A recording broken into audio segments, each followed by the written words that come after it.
Hello friends, welcome to my channel online website. दोस्तों, solar radiation के topics में हम लोग आज बात करेंगे फर्दर डायरेक्ट और डिफ्यूज सोलर रेडिएशंस के बारे में और मेजरमेंट ऑफ सोलर रेडिएशन। तो फर्दर हम लोग आगे बात करते हैं कि डायरेक्ट और डिफ्यूज सोलर रेडिएशन क्या है। तो according the content from the outside the earth atmosphere the solar heat reach any part of the earth's surface into two ways.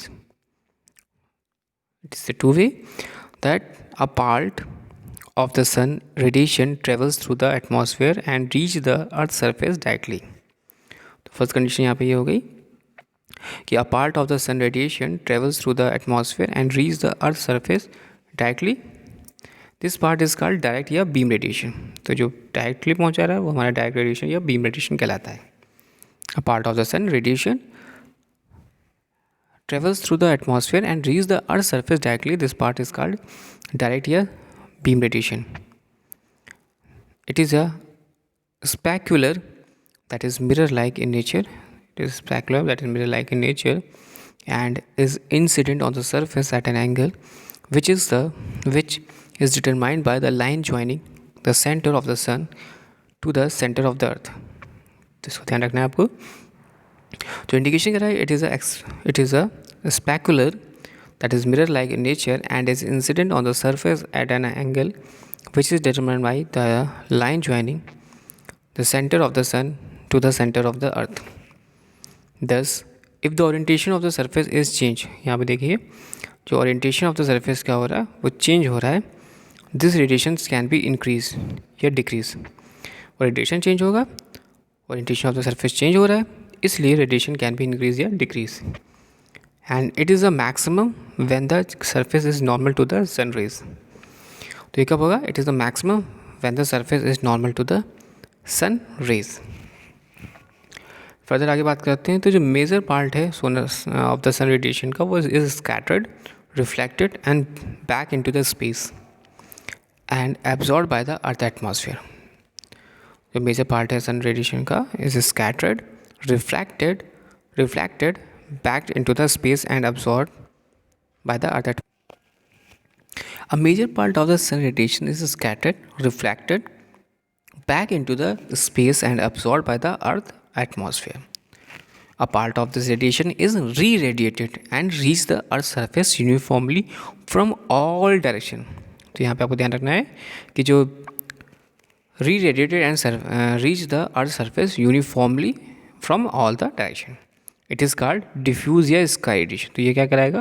diffuse या sky radiation कहलाएगा। और it is a diffuse in nature and does not normally it is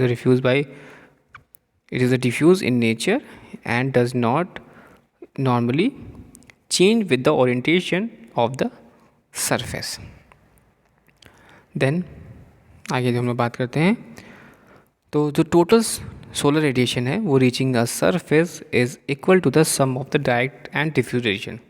तो जब total solar radiation की बात करते हैं तो the total solar radiation reaching a surface is equal to the sum of the direct and diffuse radiation. तो आपको ये याद रखना है, remember the total solar radiation reaching a surface is equal to the sum of the direct and diffuse radiation. And further, the difference between the solar radiation outside the Earth atmosphere and the total radiation reaching the Earth's surface is governed by the distance traveled by the radiation through the atmosphere to reach the surface.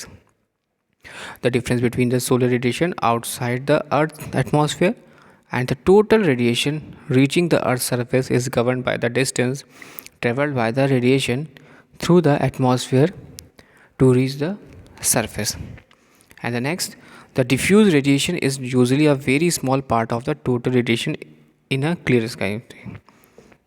तो clear sky condition बता रहा है कि जो diffuse radiation होगा is usually a very small part of the total radiation in a clear sky, but with a cloudy sky condition में क्या हो जाएगा? तो डिफ्यूज रेडिएशन इंक्रीज वाइल